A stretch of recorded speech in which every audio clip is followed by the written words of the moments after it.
Bugun yana bir asabimizni buzayotgan mana shu stolchikni bo'yaymiz. Dekretdagi 16-kunim. Mana shu idishdagi kraskamiz tugamaguncha g'ayratimiz ham bitmaydi shekilli.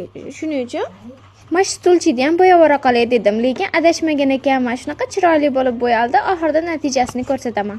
Kraskalarim tugab, ishlarim bitgandan keyin tushunib qoldim. Shotkani kraskaga bir botirgandan keyin faqat bir tomonga aylantirish kerak ekan. Keyingi safar yana boshqatdan qilish kerak ekan. Shunda chiroyli tekis bo'lib chiqar ekan. Buni bo'yab bo'lgunimcha xo'jayinim ham ishdan kelib qoldi. Qalay chiqdi? Qalay chiqdi? Qalay chiqdi ko'rsatay. Ana bo'lmasam. Yo'q, tekismadim. Chunki o'zini hurmatini bilgan odam kalta yeb o'tirmaydi. Sizakda. Menga o'xshagan aqlli. Prixoshkalar va balkonda devorlarni qanaqa rangga bo'yab ko'rishim mumkin? Maslahatlaringiz bo'lsa, kommentariyada yozib qoldiring. Qilgan mehnatimga bo'lsa 1 dan 10 gacha baho berib, yurakchani ustini bosib qo'yishni unutmang. Doim biz bilan birga bo'ling.